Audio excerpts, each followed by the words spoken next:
Welcome, everyone. Thanks for joining us in this workshop.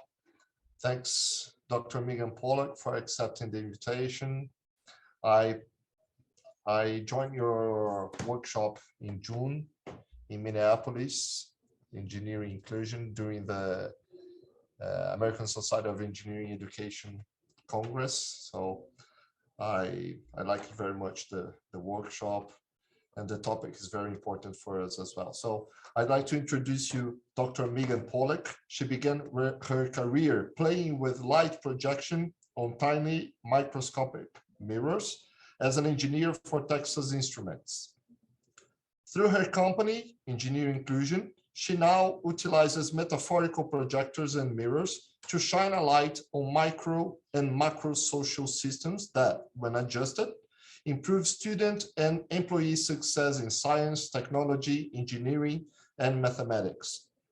A TEDx speaker, author, and a past recipient of the National Science Foundation Graduate Research Fellowship, Megan holds a PhD in engineering education from Purdue University, a master degree in electrical engineering from Texas Tech University, and a bachelor degree in computer science from Texas Women's University. As an engineer turned educator, Megan focuses on helping others intentionally engineering inclusion in education and the workforce. So now the floor is yours. Thanks for accepting the invitation. Welcome, Megan. Thank you so much, Dr. Neitz. Again, hello and welcome everyone. Now I speak Spanish, but I don't speak Portuguese, but I am inspired to try a little bit. So I want to say boa tarde, bem-vindo. So good afternoon and welcome. And again, I'm so grateful that you've chosen to spend this afternoon with me, and I'm looking forward to learning with you all. So as Marcelo said, my company is called Engineer Inclusion. And so I am an engineer by training, and I switched from widgets to workshops over a decade ago, and I really haven't looked back. And I love bringing that engineering perspective to looking at organizational systems and how do we improve outcomes for all of our employees. And I am based in Texas, in a really small town called Orange, Texas. And I am excited to be with you. Now, just a little bit of housekeeping. I want to let you know that I have the live transcript running. If that is in a way that's you don't want to see, you can hide that. But it also allows you to download it at the end of the session, as long as you fully recognize that it's not perfect. I'm so grateful for those of you who are sharing your cameras. It makes it more fun for me to teach, just as it makes teaching more fun for you and you get to see the people you're talking to. But I also fully recognize that sometimes you just don't want to be seen. And so you can manage that as you wish. I encourage you to use the feature at the reactions. So I am fully aware that I talk very fast. And so if you need me to slow down, if you need me to slow down, you can use those features and let me know. And that will help me kind of keep track of your needs. So thank you for doing that. I encourage you to chat with one another in the chat box. I've got my screen set up so that I can see what's happening there. And we're also going to be using Slido polling. So that allows us to put everything on one screen for people who don't have multiple screens showing. And so if you've not used that, then we'll get a chance to practice that today.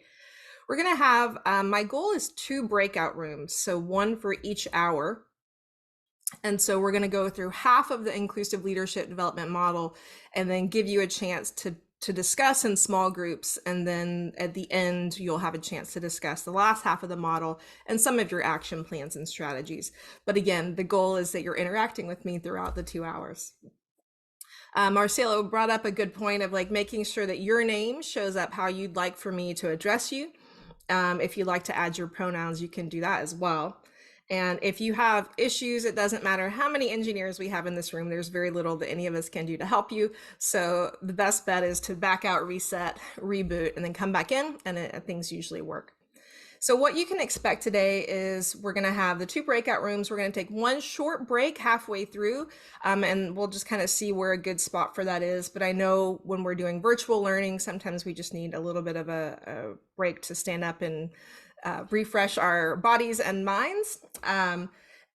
I'm going to share so many resources for you today, and it could feel overwhelming, but I have shared everything on the website. And then in the handout link that I've also put in the chat, that also has curated lots of resources there. So you're welcome to try to keep up with the chat, but you don't have to. So everything's going to be curated in either the website or those handouts. And so it's just an opportunity when I drop links in the chat, just pointing you to a resource. But again, don't let that stress you out. I do have some opportunities for you to set some specific goals, and then we want to offer for you an opportunity to set your own goal to maybe complete some homework that you can turn into Marcelo or to your small group team, however you want to operate, because we know that change doesn't happen without some accountability and putting something on the calendar to help us remember what we want to do next. So the guiding questions that I have for us today are, what is an inclusive leader? And then how does one become an inclusive leader? And I'm really intentional about this language of to become, right? It means that we are always becoming, we are never done. We've never reached that point of like, check, I am an inclusive leader and I don't have anything else to do.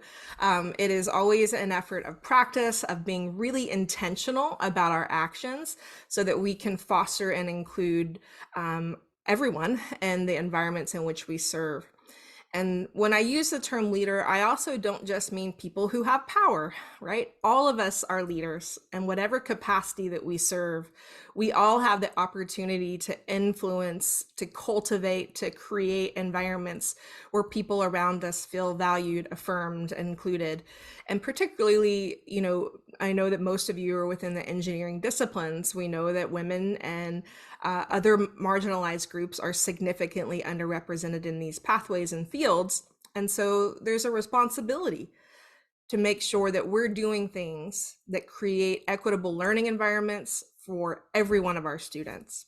And so today you're gonna have an opportunity to reflect on what inclusive leadership means to you. And then we're gonna give you an opportunity to look through the 4-part iterative model. You're going to be able to assess and make a plan to adapt your own leadership practices to becoming a more inclusive leader. And you will leave with more strategies and resources than you might know what to do with. But I also have a plan to help you figure out where to get started. And so you'll find on the website, again, there are all of the resources. We're going to use this little quiz assessment later. But the handout that I've given you is not this one. This is an abbreviated handout, so you have a more comprehensive, detailed packet that's in the chat. If you like my slides, if that's helpful for your learning, you can download that. They're going to be pretty close to what I'm doing working through this. So if that's a tool that helps your learning, you can access those. And then this is where I'm going to encourage you to really think about creating an action plan. So one of my goals as a service provider and practitioner is to provide so many tools and resources that help people put these things into practice, right?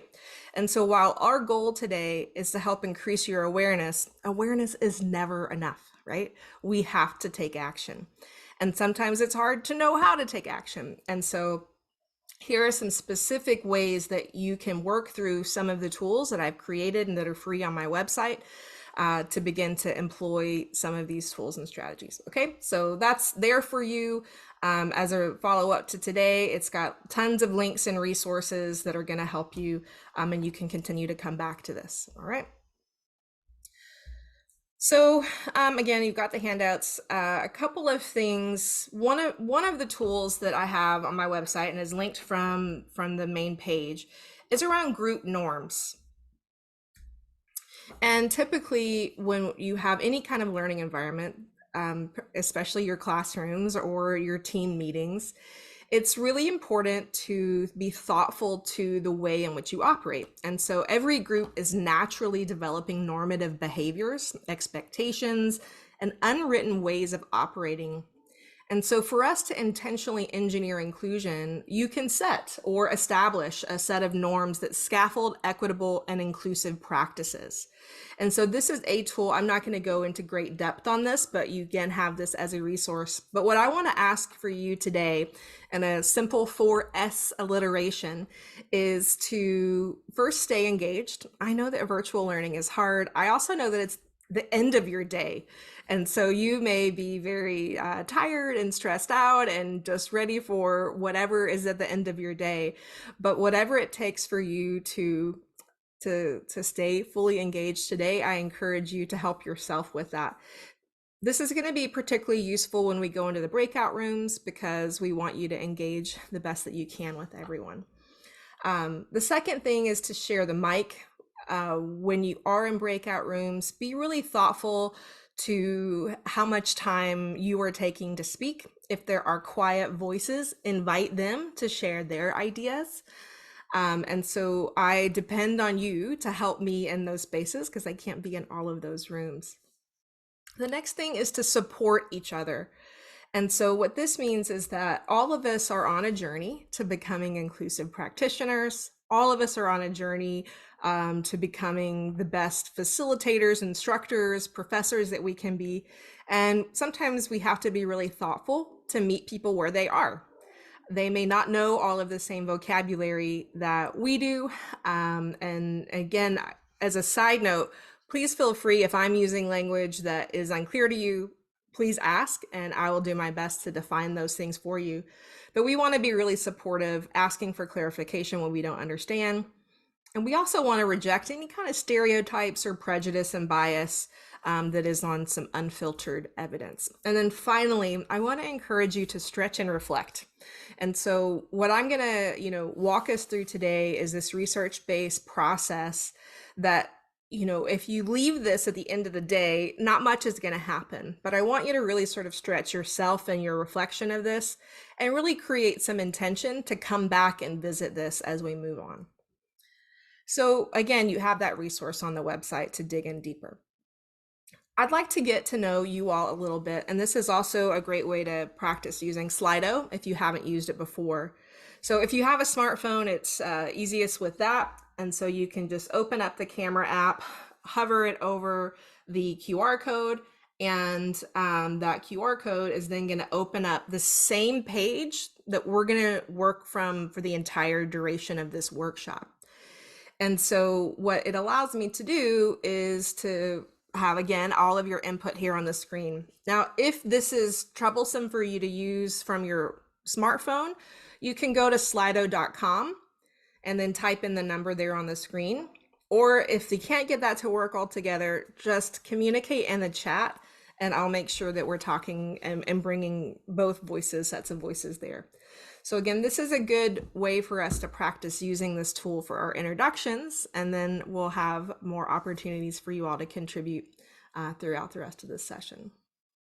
So as a teaching tool, if you've not used this, it allows me to see that 15 people are typing here up at the top. Whoops, I just left it, sorry. I wanted to turn on the laser pointer. Okay. All right, Angelo's the first one. You're a course coordinator and you're interested in learning about leadership. Great, thank you for participating in the poll. So we'll wait till we get a little bit of a critical mass here. This is again an opportunity to use this as a teaching tool to get used to the practice. Afonso, associate teacher, you're looking to improve your interactions in the classroom. Welcome, benvindo.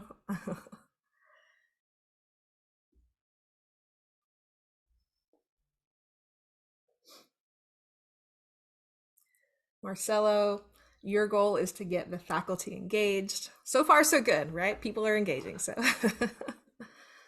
Vivian, to learn more about inclusion. Excellent, welcome.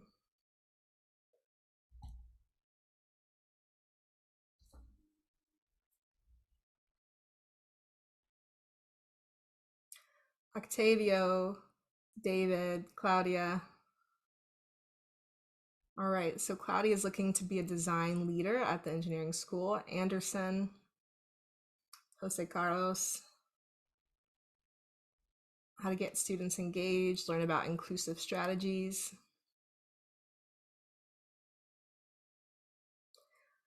Aparecido, Vidor, Sergio, welcome.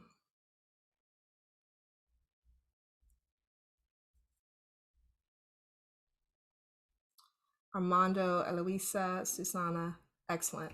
And as you know, I am recording this, and so I will post the recording after we are in a holiday week here in the United States, and so I will get posted as soon as I can, and then share that back with Marcelo so that if you wanted to come back, if you missed something, or you can share it with the rest of your staff as well. All right, perfect. Okay, thank you all for participating in this. I'm so grateful again that you're here today. So I'm going to go ahead, and if you don't get a chance to participate in this poll, it's okay. You can add your thoughts in the chat. But I want to start our discussion today about inclusive leadership. And so good old neuroscience here. I just want to get those neurons firing in your brain and thinking about what you already know, think, and believe about inclusive leadership. So what do you believe are the traits, the qualities, and the behaviors of inclusive leadership? So think about, you can add to the poll if you just want to take your own notes. If you want to add to the chat, that's fine. But I want you to think about, what does it mean to be an inclusive leader? What are those traits, the qualities, and the behaviors of inclusive leadership? What do you think? You're also welcome to unmute and talk to me. Whatever way is most convenient for you. What is an inclusive leader? So they're a good listener. Thank you. Yes. And you should be able to, on the Slido poll, you should be able to, once you enter in a vote, you should be able to upvote what others have added. So responsible, someone who inspires, that you're thinking first about people's needs. Empathetic, sensible, it's someone who's thinking about people, right? Yeah, an inclusive leader is human-centered, right? We're thinking about the people we serve first. So lots of nods here to being a good listener. Someone who is aware of their biases, someone with empathy, someone who's paying attention. Yeah, and that to me is very much about listening too. So listening isn't just what's happening when we're both in conversation.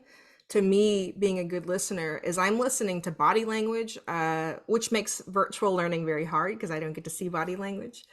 But global listening as a skill, as a theory, is really paying attention to all of the things that are happening in a space. So you're adding that it's welcoming, that they pay attention, it makes people feel valued. It's a collaborative space, teamwork focused, a confident team, someone who recognizes privileges, absolutely. Understanding privileges and then recognizing the advantages that you've had in your life that may not have been experienced by other people. Someone who motivates their team, someone who's providing a sense of belonging for others. Someone who gets the best out of their team. Yeah, so when we're an inclusive leader, when we're creating environments where people feel valued, affirmed, and that they belong, people are able to work to their greatest potential, right? We're moving some of those barriers that they're facing. All right, hey, thank you so much for your contributions here. So let's look at what the literature tells us. So the literature tells us that an inclusive leadership is a set of behaviors that focus on facilitating group members feeling part of the group while retaining their sense of individuality and while also contributing to the processes and outcomes. And so I wonder, what does it feel like to you when you feel like you belong, while you get to show up as your authentic self and you are a valuable part of the team? What does that feel like for you when you experience these three things? When you feel like you belong, while you get to show up as your truest self, so you're not having to hide or perform in a way that is not true to who you are. And what you're doing is not only contributing to the group, but it is important and valued to that group. It feels awesome. Yes, it feels awesome. You feel motivated. What else? You feel complete, right? You feel whole. You feel respected. Lots of nods to respect and motivated here. You feel like part of the team. You feel happy, right? These are all really powerful feelings that we want to experience all the time. So if we recognize that to feel happy, to feel complete, to be authentic, to be motivated, to experience all of these things, aren't these things that we want to help facilitate for other people to experience? I know I do, right? Like, I want to be somebody that helps other people feel all of these things. I never want to be responsible for creating a space where people don't feel valued, included, encouraged, affirmed. And so that's why we want to be really, really intentional of how we're creating the environments within our classrooms, within our teams, within all the environments that we serve. Lots more contributions here. So engaged, recognize, you feel realized, you feel heard. Creativity is boosted. You feel included and valued.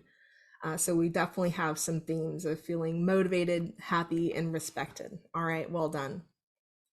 So I want to introduce you to a comment that one of my colleagues, a friend, said to me after my TED Talk came out like a year ago.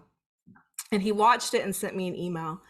And he is an engineer, and he spent most of his life in the oil and gas industry. Now he runs a business that helps people be like really efficient triathletes.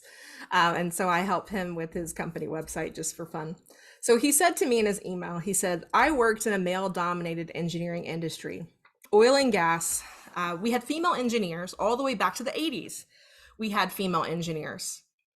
I never saw them treated differently, but I never thought about how they might feel in that environment. And to me, that was such a powerful takeaway. So my friend Tommy is a white man, and here in the United States, that means he has a lot of privilege. And so as a white man, he was thinking, and by the way, Tommy is like one of the nicest humans I've ever met. And so I imagine working with Tommy, if, as for me I was a young engineer when I was working in industry, I imagine he would have been a great teammate to work with. But what we want to encourage ourselves and our students to think about is to think about how others feel in an environment, right? So it's not about just saying, hey, I'm not treating people differently, but we want to begin to build this practice of thinking about people first. Now, another quote that I just came across, this quote in a book I listened to over the weekend. And Dr. Marissa Franco says in her book, she says, privilege means access to authenticity. And why this phrase stood out to me so much is when I go back to look at the quote that Tommy, what he emailed me, he had the privilege of being authentic at work because of his dominant identities. And when you aren't from a dominant group, you don't always have that privilege. You don't have that access to being always being authentic in that space. And so this leads us to really think about how culture and diversity aren't always visible. We can look at someone and make some assumptions about who they are, about their identity, but there are so many things below the waterline when we think about the iceberg metaphor that we can think about people's race, their gender, their socioeconomic status, whether they have hidden or visible disabilities, their citizenship, their sexual orientation, their religion, their faith or lack thereof, physical attributes, trauma, someone's age and language. All of these things, they are different dimensions of this can force people to be marginalized within different populations. And so marginalized individuals, these are people who are consistently confined to the lower or the peripheral edges of society or groups because they are different from the perceived norms and the dominant cultures of a space. And so then they inevitably experience disadvantages and discrimination that stem from the social inequalities and injustices from within those broader structures and systems. And so some marginalized identities in engineering and tech are women, trans, non-binary individuals, people of color, people who are not heterosexual, people who are disabled, people who are not Christian. These are some examples of people who have marginalized identities in traditional engineering and tech fields. And when we talk about belonging, there's two ways of looking at this.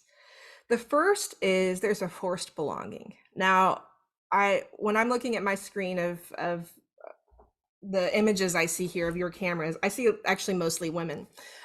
Randomly, that's who I get to see. So in an engineering kind of environment, that's always exciting to be surrounded by other women. But when we think about, if you've ever been in a space where you are not of the dominant norm, right? So for me, like my very first engineering class, I was the only woman in a class of 70 young men. Now, I grew up in a family full of brothers and in a family where I did a sport that is considered very masculine. I was a power lifter for 18 years. So I was very used to like being in male dominated spaces, okay? And so for me to be the only female in a class of 70, I didn't consciously think about it a lot, right? But what you do unconsciously is there is an adjusting, an adapting, and an assimilation that takes place in order for me to experience belonging. One of the stories I often tell is after I left industry, I realized that I no longer had to watch football because and that's American football. I no longer had to watch American football because I didn't have to be able to talk to my colleagues about it because that's all they talked about, right? And I felt so liberated. And at the time I thought, oh, I love football. You know, I'm a Texan and that's a very Texas stereotype about we all love football. And I thought I did because that's just what it took to be a good Texan, right? But really, I was like, oh my God, I really don't like football. Like, I don't want to watch it. I don't want to have to talk about it. And so that was an example of forced belonging where I was adapting to assimilate into that space. Now, one of the things that we have to be realistic with is with our students, for the students from marginalized groups, we do want to teach them how to belong, but it's really important that we make sure that we don't put the onus, the responsibility on them to feel like they have to change, right? So it's a double-edged sword, and that we have a responsibility as educators, as leaders, to facilitate and to create structural belonging.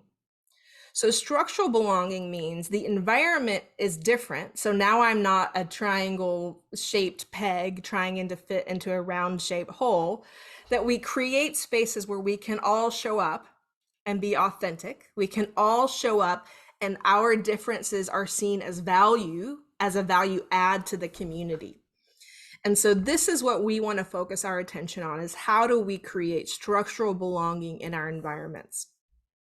And belonging is important because Maslow, in his groundbreaking work decades ago, created this Maslow's hierarchy of needs.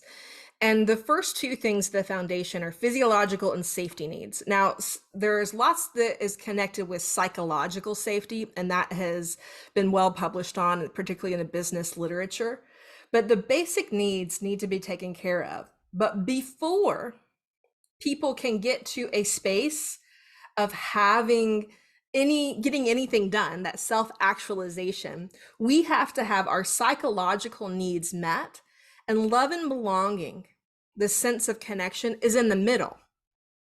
So if we want to help people be the most productive, be the most creative, be the most innovative, it is our job and it is to our advantage to create environments where people feel a true sense of belonging. And that's very different than saying, please adapt, assimilate, and adjust yourself to belong, because that actually takes a cognitive load. It takes a cognitive, deficit out of our ability to actually perform, because we have this whole chunk of our brain that's trying to figure out, how do I fit into this space? But if we take away that cognitive load and allow people to experience true structural belonging, that's what it is that we want for our students. So inclusive leadership, it facilitates belongingness, it helps people feel valued, it enhances performance, it improves collaboration, it boosts attendance, and it reduces turnover. And so this comes from a Harvard Business Review article, and I'll put this link here in the chat. And I don't know if you all have been following what's happening at Twitter, but Elon Musk, famous engineer, bought Twitter. And what has happened over the last couple of weeks is a great example of leadership that is not inclusive, right? So he walks in and says, now I own Twitter. If you don't want to work in this hardcore environment, leave. And what happened? People quit. They all quit, right? So that is an example of not being an inclusive leader, right? It's not looking to get the best out of people. It's not looking to improve performance, collaboration. And it's certainly, he saw a lot of turnover. So that's an example of what's happening in the news.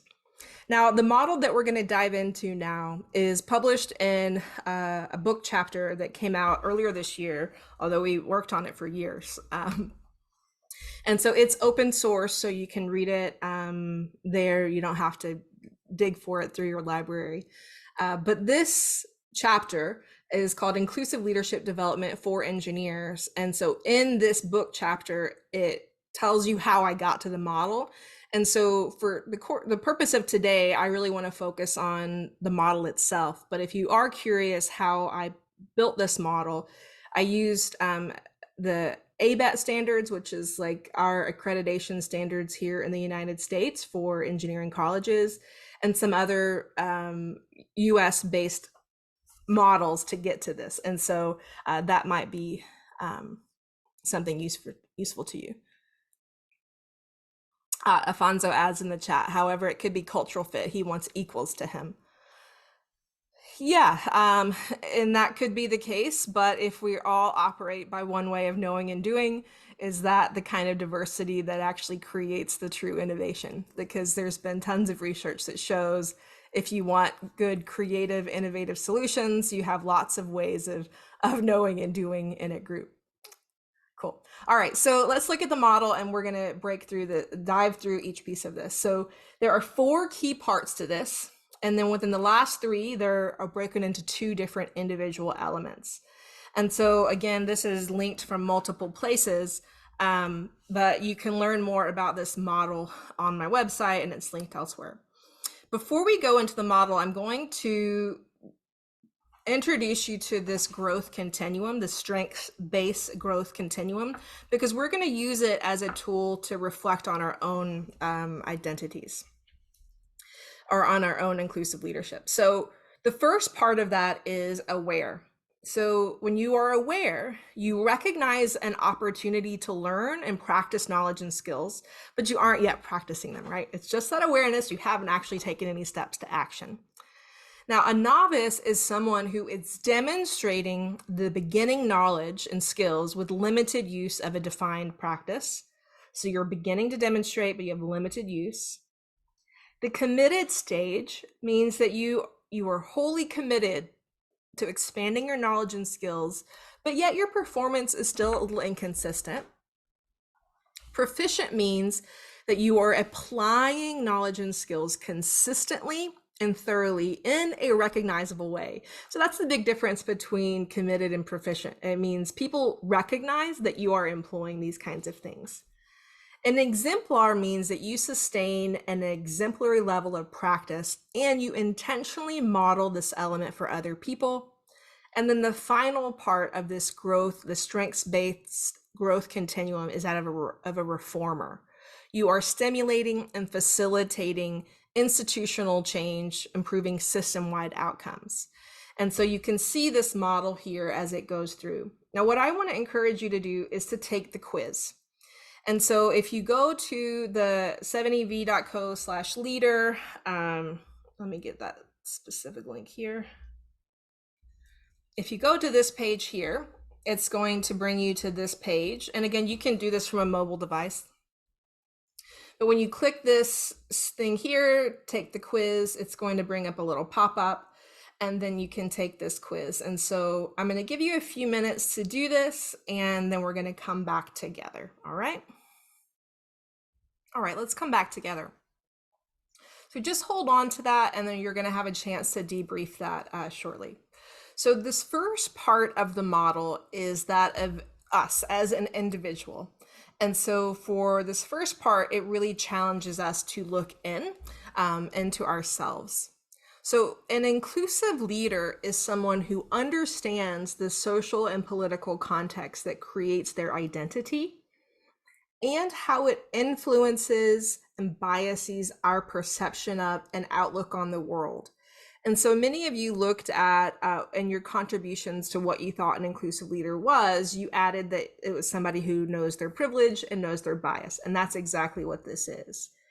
And so I use the resource of positionality and helping us to really understand who we are and our identities. And so there's a suggested exercise on positionality that I encourage you to complete. It's also a tool that you can invite your students to do. And so this is one option of suggested homework that you could do and take away. I do think it takes a few hours if you've never really thought about your identities, because it's going to really challenge you to think about all the sort of intersections of your identity and how it influences how you move through and live in the world. And so positionality as a resource really comes from the qualitative research space. That's where it was certainly popularized.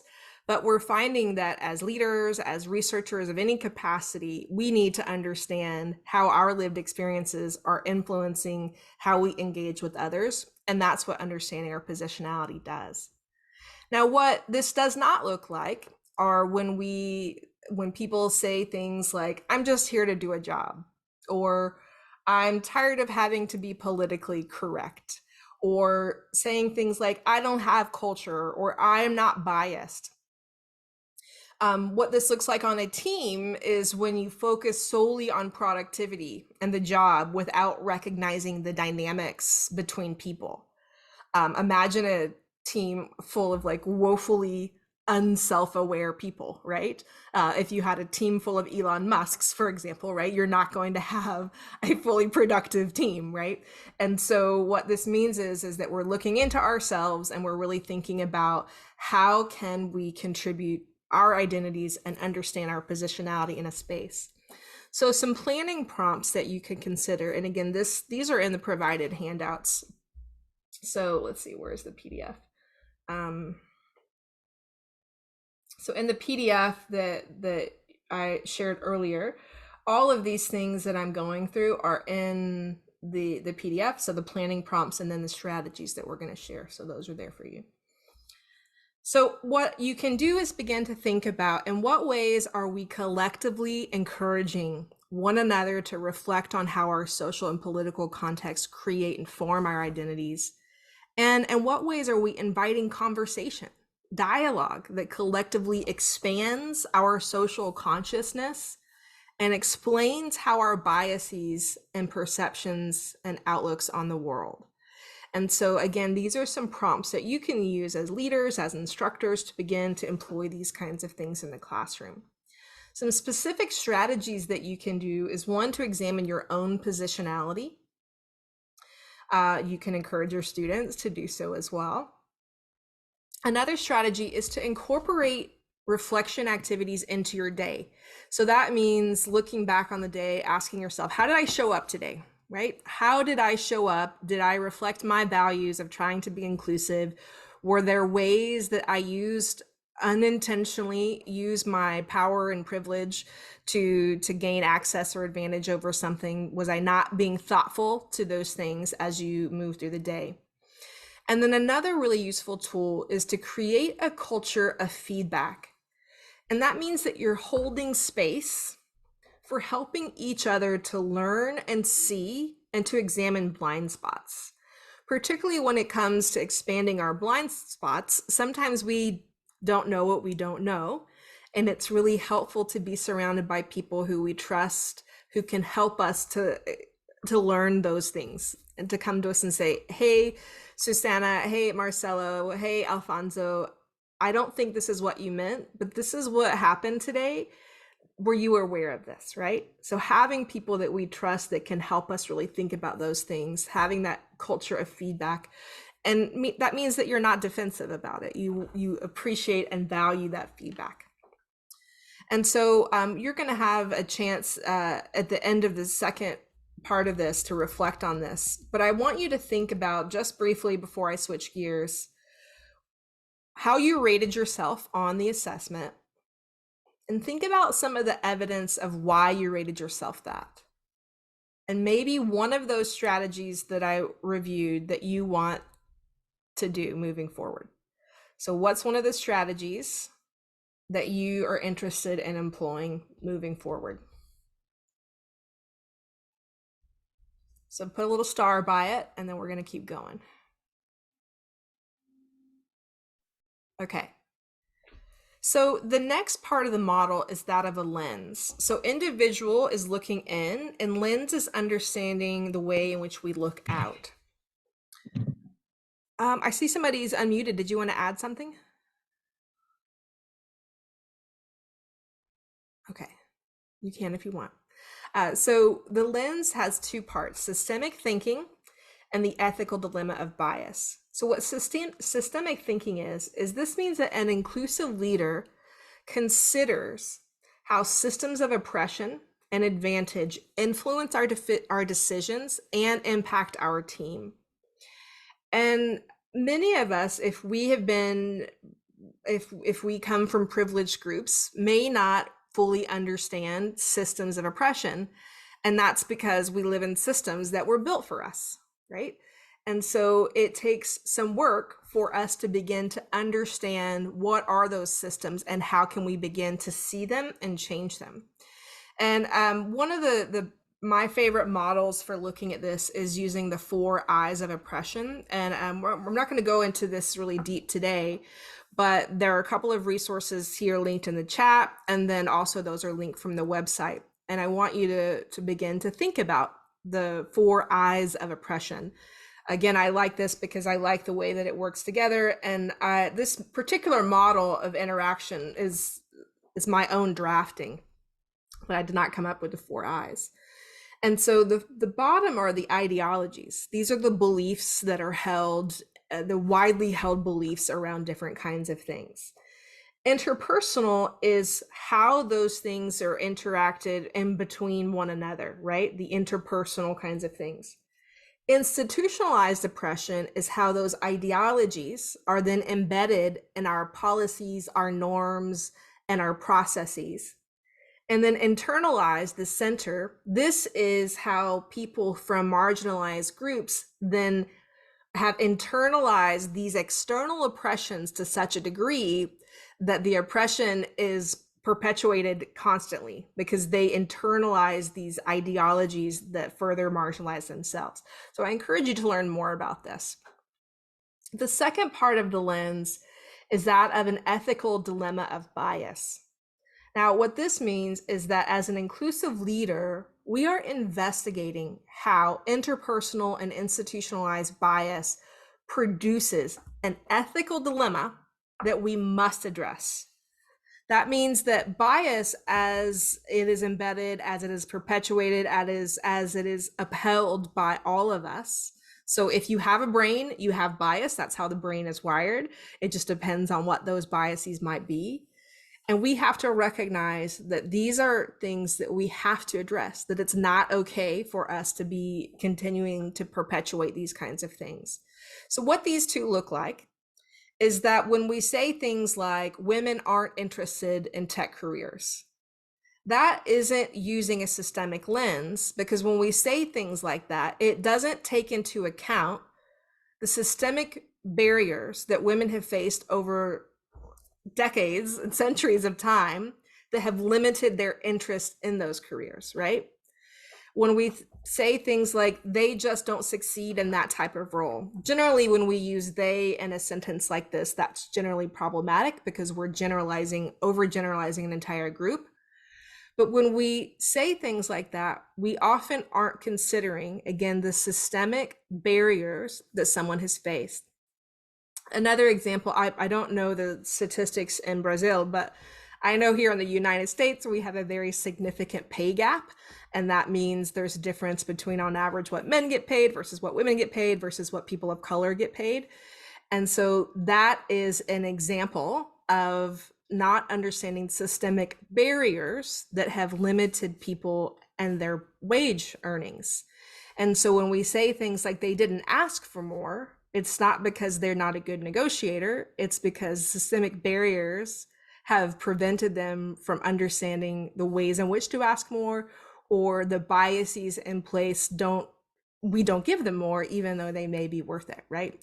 So how we can begin to understand this is to think about root cause analysis. Now, how many of you have ever had a conversation with a toddler, like a 5-year-old or less? And that 5-year-old, you give them an answer. So they say, Mom, Dad, Auntie, what is this? And you give them an answer. And they say, why? Well, you give them another answer. Or they say, why again? You give them another answer. They say, why again? Have you ever had a conversation like this where the whys just go on and on and on? Well, this is one of the most effective root cause analysis tools, is to continuing to ask why. So we call it the 5 why model. Now, for those of you who are trained engineers, we have much more sophisticated root cause analysis tools. But at the end of the day, I find when I do root cause analyses with my clients, we do some of the more sophisticated tools, but we actually always come back to using that 5 why embedded within those different root cause analysis strategies. So using root cause analysis allows us to reveal some of the inequities that our marginalized people face. Another planning prompt is asking, how are we considering those institutionalized barriers that marginalized and traditionally minoritized people face in the workplace? And how are we actively working to remove those obstacles and add in supports to help them? Another thing I think about is, in what ways are we establishing guardrails? And what I mean by that is, I had to drive across Texas this past week to teach. It was easier to drive than fly this week. And I was very tired. And on our highways, they have called rumble strips. And so it's just little divots on the side of the road. And these rumble strips are meant to, when you nod off and you drive on the curb, they startle you and you wake you back up, right? They're much less damaging to your car than if you hit a guardrail, right? And so I use that as an example to think about, how are we applying rumble strips or guardrails to how we operate that protect us from biased decisions and policies and practices?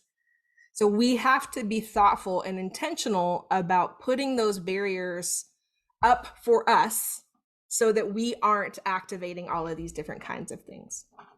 So some specific strategies, and then we're going to take a quick break, is that, one, we must continue to expand our knowledge and awareness of other people, other ways of knowing and doing. We want to make sure, for those of you who are teaching any kinds of ethics conversations, ensure that the concept of this ethical dilemma of bias is part of those ethics conversations. Learn the 4 I's of oppression, and then be really thoughtful that we don't allow the reduction of really broad conversations of bias to only come to interpersonal, because this happens so often in a space of, when we begin to talk about bias, people want to say, well, I'm not biased, and I'm not racist, and I'm not sexist, and I'm not all these things. But that actually narrows down huge systems of oppression to interpersonal, right? It's not being thoughtful to the ideologies, the ways in which our institutions may have these embedded. And so we want to really push ourselves to think about oppression at a bigger standpoint. And then finally, use root cause analysis to understand and reflect on issues of equity. And so again, in the same capacity as before, I want to get you to jot down one of the strategies that you're interested in employing. And we're going to take a 5-minute stretch break. We're going to come back. I'm going to put you into breakout rooms and give you 10 minutes to talk. And then we're going to move through the last half of the model. Does that sound good? Okay, so 5-minute break, and then I'm going to come back and then put you into breakout rooms with some questions, and then I'll see you back in a few minutes. Okay, thanks, y'all. So what we're going to do now is I'm going to send you into breakout rooms, and I want to encourage you to speak in Portuguese if you want, so that it's not a barrier to have to translate all your thoughts. And so I'm going to put you into groups of like 6 or 7, and that was Marcelo's recommendation, so that if some of you were in a position where you can't talk or chat, then that's okay. And so hopefully you'll have at least some people in your group that are willing to chat. If by chance you get into a group where nobody's talking, come out of the breakout room and then let me place you into another group, okay? I encourage you in the breakout, somebody take the lead. And what I want to ask you to reflect on is you're going to reflect on the first 2 elements of the inclusive leadership development model. So you're reflecting on looking in and looking out, right? What is it? What are the strategies that stood out to you? And then once you get in the breakout room, I'm going to push up the questions. I don't know if you all know each other, so make sure that you take time to get to know each other, brief introductions if needed. And so let me get the breakout rooms going. If you haven't already, go ahead and access the PDF, because that's going to allow you to have some of these resources. So again, we're looking at this individual, so page 2 and page 3. These are the 2 things that we're looking at. I think we are all here. So let's get started again. I want to open up and make sure, were there any questions that came up during this portion of discussion that you'd like to ask? Any clarifying questions?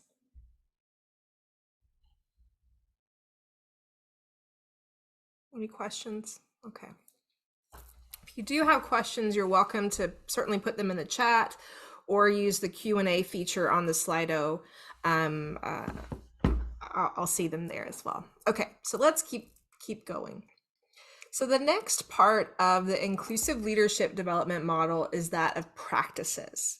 And so again, individual is looking in, lens is looking out, practices, these are specific things that we want to employ. And so this has 2 parts. First is the human-centered approach, and the second is that of being an accountable lifelong learner.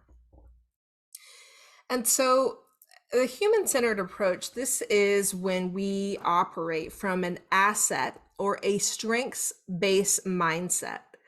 And what an asset perspective is when we view people's cultural differences, their ways of knowing and doing, as beneficial to the environment, as opposed to a deficit perspective, where cultural differences are perceived as detrimental to the environment.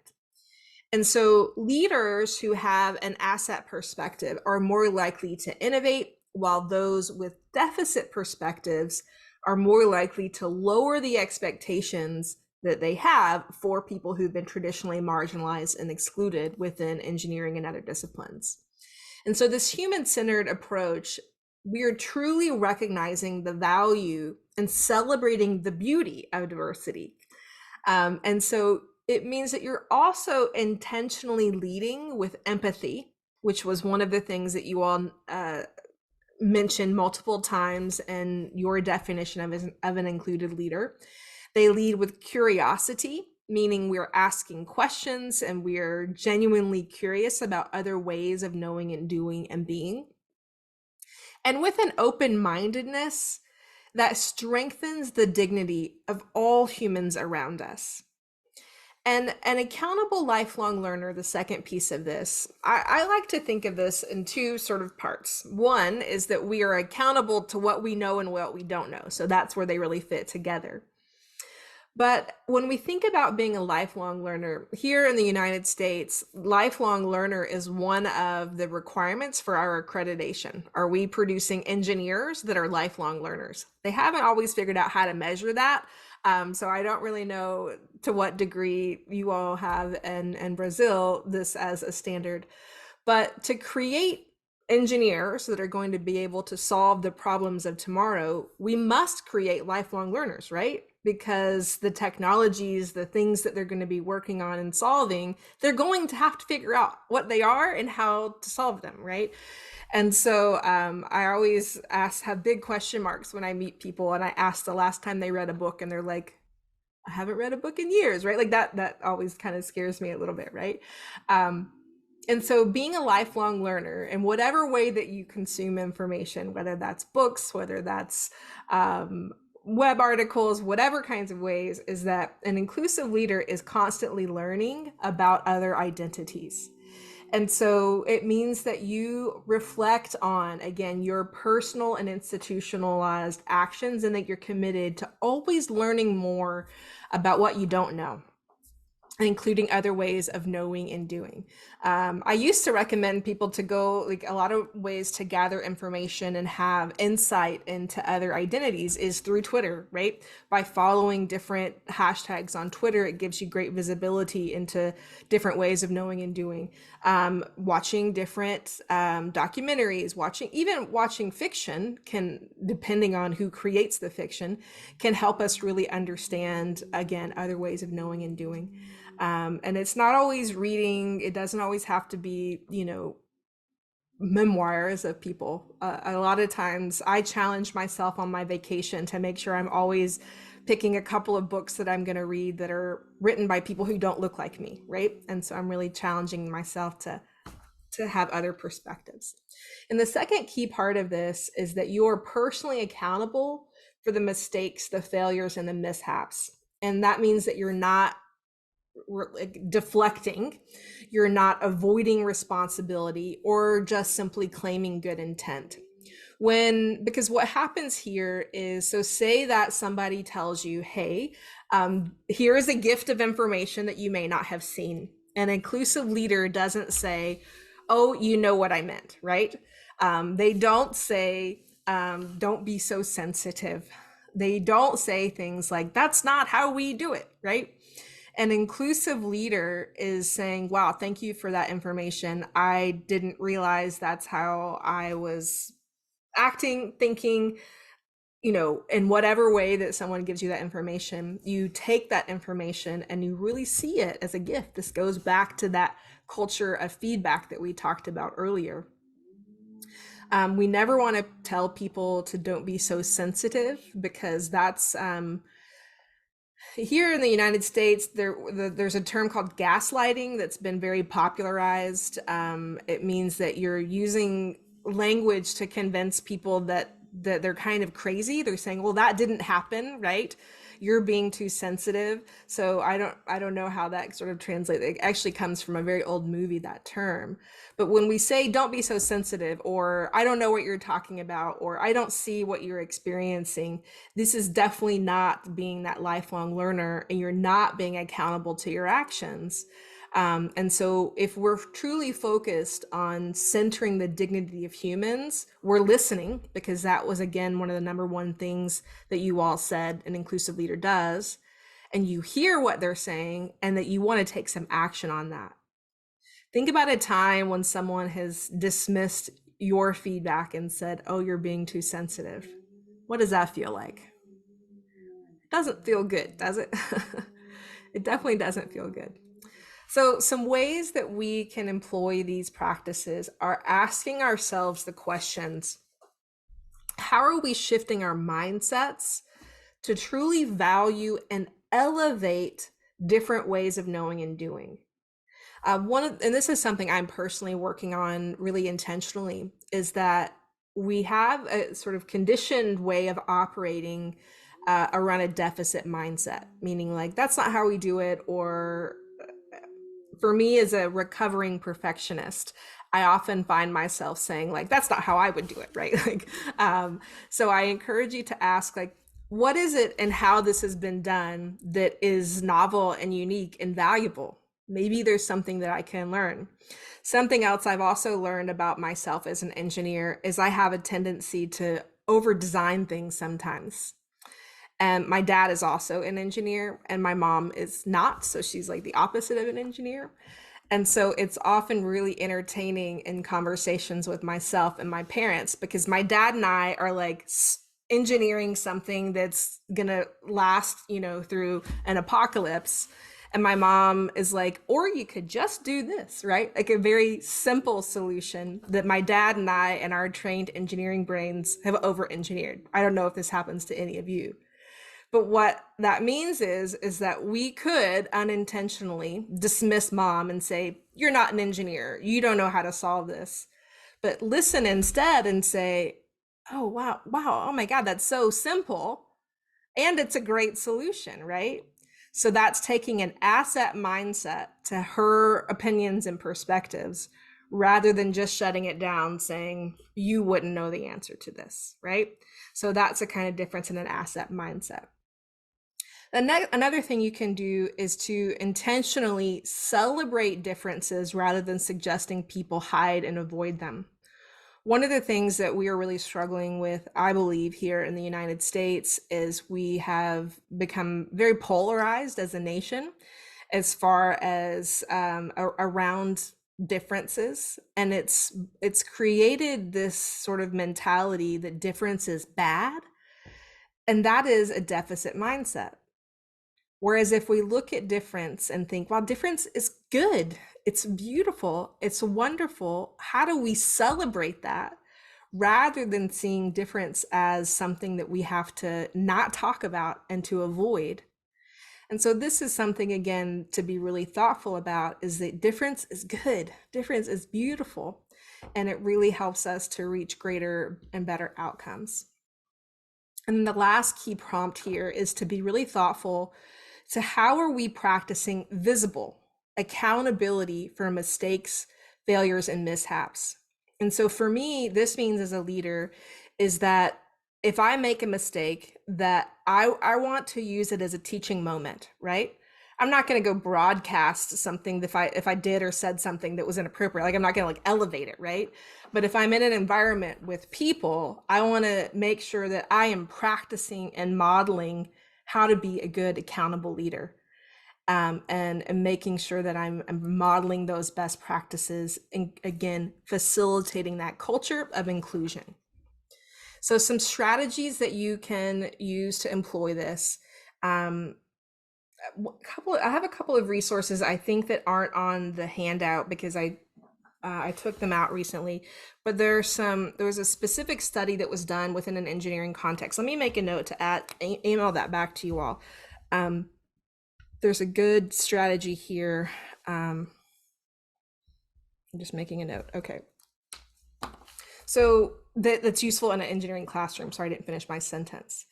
So the first thing we can do here is to challenge people to creatively solve for equitable and inclusive solutions. We want to incorporate activities that encourage curiosity and respect of other ways of knowing and doing. The thing that's not in your handouts that I'm going to send to you is called the expanding engineering limits concept. So it's you could search it if you want, but engineering limits concept.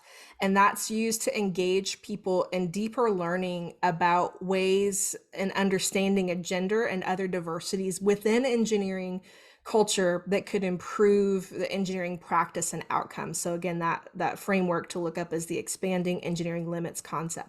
But I'll send at least Marcelo that resource that he can push out to everyone.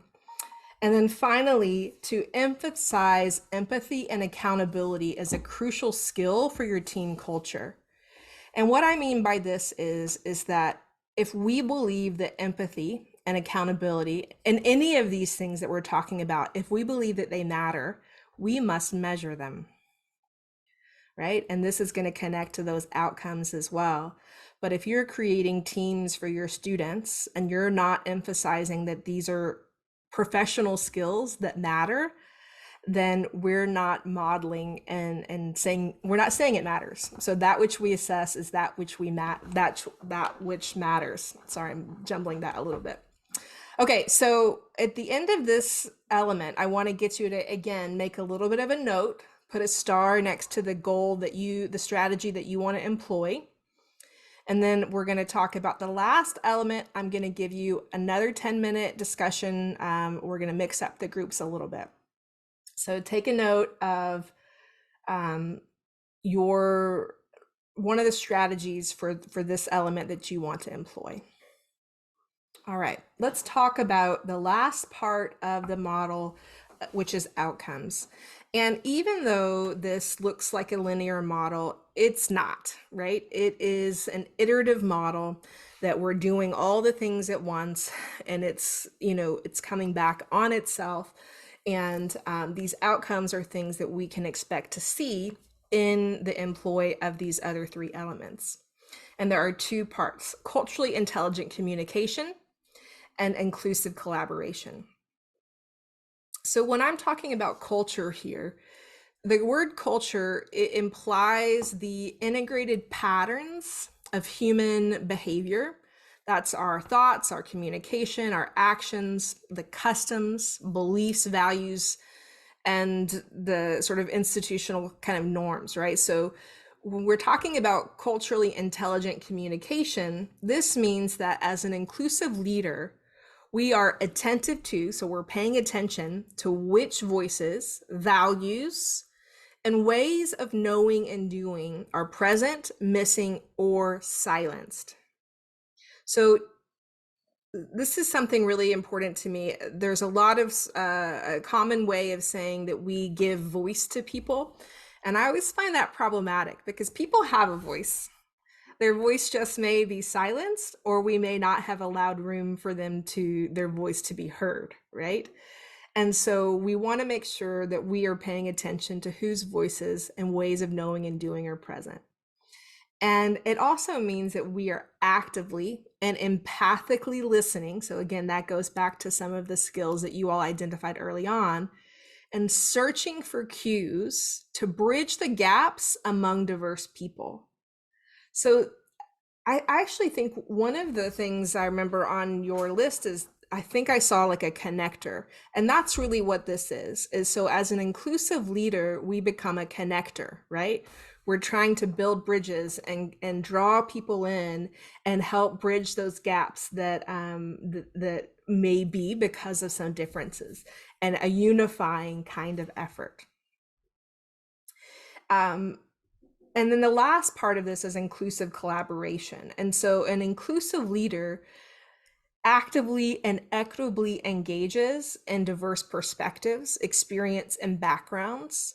So you're making sure that you're pulling in different ways of knowing and doing, and you do so to enrich the collectively shared environment. And the other key piece of this is, it goes back to that global listening, is that you're balancing the assumed norms to allow for more authentic engagement. And how that happens is that for me as a leader, if I say that I was the manager of my engineering team back when I worked at Texas Instruments, and I noticed that all we ever talk about is Texas Tech football and The Office, the TV show.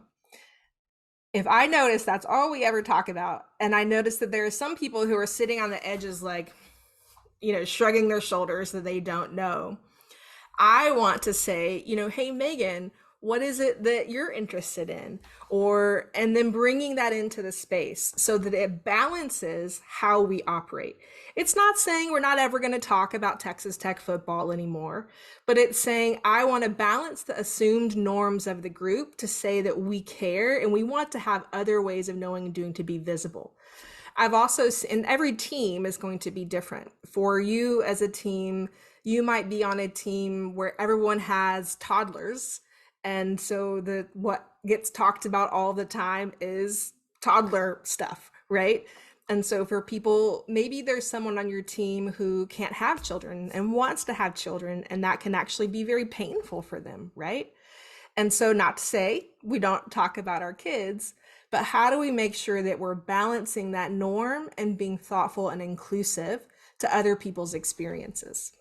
And so again, it's really paying attention, drawing people in, and making sure that we're balancing those.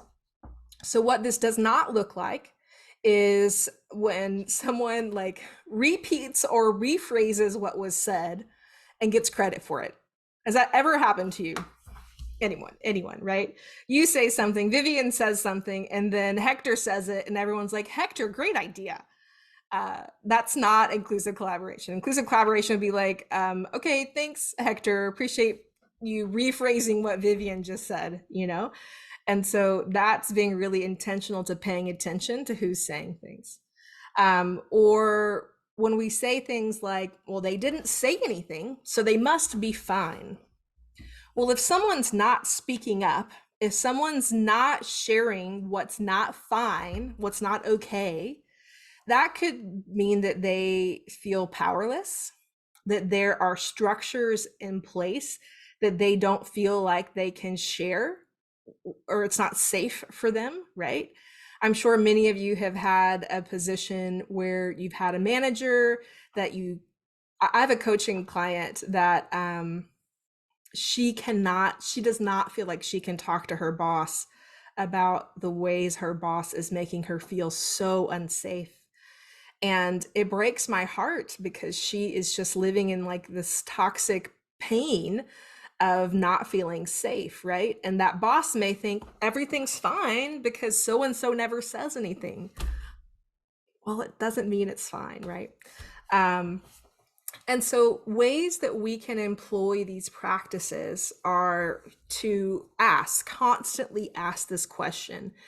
In what ways are we actively listening to and incorporating the marginalized voices and striving to incorporate their ideas? How are we evaluating and refreshing our team norms so that people engage more authentically? And so when we are balancing our norms, when people are showing up and you're hosting different things, another common mistake that can be made on teams is that all social events are happy hours. Now, listen, I love a good happy hour, but some people don't drink, and some people find those kinds of environments not safe for them. And so making sure that you're creating outings, that doesn't mean you can't ever have a happy hour again, right? But how are you balancing the ways in which you socialize so that more people can participate? So the last set, we're going to do strategies. I'm going to give you a moment to reflect, and then we're going to go back into groups. So strategies that you can employ here is making sure, as I said in the last section, that we need to measure these things. We need to hold people accountable to them. So ensuring that culturally intelligent communication and inclusive collaboration are metrics for our individual and group evaluations. This means that when our students are working together on teams, that they're understanding that they're measuring one another on these different, these are professional skills that we as staff, as faculty, that we are held accountable to the ways in which we culturally communicate and inclusively collaborate. Regularly prompt with, and this is something, how I help myself in this work is I create these sort of series of prompts that I ask myself, these reflective prompts. And one of those is, whose voices are missing or silenced? Why? And what can I do? What will I do about that? Thinking about ways to shift away from dominant cultures. So again, making sure that I think we're in the World Cup right now. How's Brazil doing? I didn't check. Are they still in? I don't know. Isn't it? I'm not. We haven't played yet. You haven't played yet. Okay. No. So perhaps this week or the next couple of weeks, there's lots of talk of Brazil football. But make sure that there is a sort of flip on the back end of that you're welcoming other kinds of hobbies into the conversation, right? And then the final strategy here is to host. Now it's two parts. Host small group listening sessions and listen. How often do we offer opportunities for people to share their thoughts and then we don't do anything with it? I'm really particular with potential clients when they come to me and ask me to help them address some culture or climate issues. A lot of times people want a survey, and I'm like, I will not do a survey unless it is part of a broader strategy and a commitment that you're going to do something with it. Because otherwise, people receive that as like, you just want me to keep reliving my trauma and telling you how bad it is, but yet you're taking no intentional action to do anything, right? And so we want to make sure that if we're going to have an intentional effort to listen to the needs of people, that we're going to tell them ahead of time how we intend to take what they say and create some action out of that. Because otherwise, it actually sends a message that it's just performative, right? It's lip service. It's not true and intentional. We're just saying we care, but we're not going to do anything. All right, so take a moment to reflect on this. Which of the strategies are you interested in employing?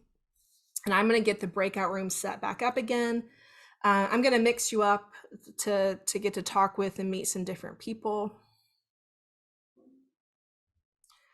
Okay, I'm going to make sure I drop in the, if anybody's at a point where they're needing to drop off, I want to just put that in the chat before you go. We're not ending yet, but I just want to make sure that if people are needing to drop off, that they have that, because I do welcome and value your feedback. So let me get back to the breakout room, reflective discussion. So here, again, please feel free to speak in Portuguese. The prompt here is I want you to discuss the last half of the inclusive leadership development model. What strategies do you want to try and why? And so on the PDF here, you're looking at pages 4 and 5 are the two pieces here. All right. So I'm going to open up the breakout rooms, give you another 10 minutes, and then we'll come back together and debrief. All right. Any questions that came up during your conversations that you would like to ask? Marcelo warned me you all might be quiet.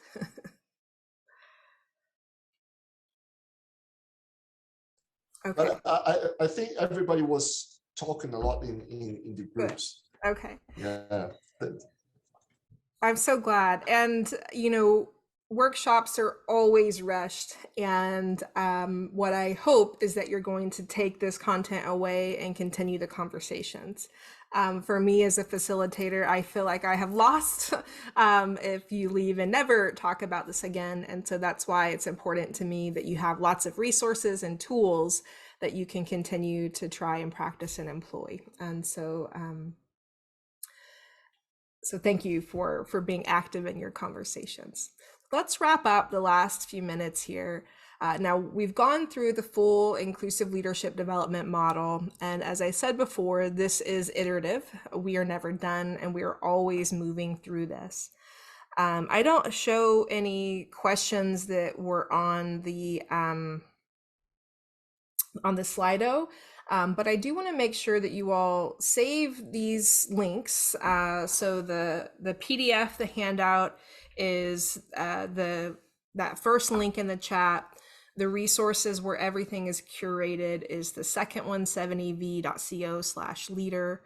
And so before you go today, I want to give you a little bit of space to reflect and to think about what are 3 things that you learned, 2 things that you want to do differently, and 1 immediate action item. And then put into that some specific homework that you want to give yourself. And I'm going to follow up with Marcelo some of the takeaways that he'd like to maybe challenge you all as homework. So I've given you lots of tools. And so you get to pick which tool you're going to try. And then you all can create maybe some sub teams to hold each other accountable to that. So you can again use Slido. I want you to think about what's your 1 immediate action item, your 1 action item, your 1 homework that you want to assign yourself.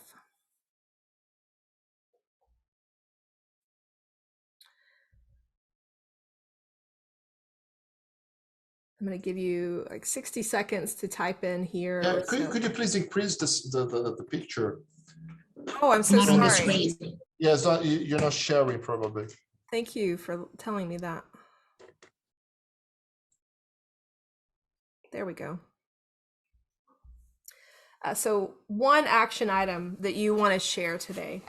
So your homework that you're going to take away, the tool, the strategy that you want to employ.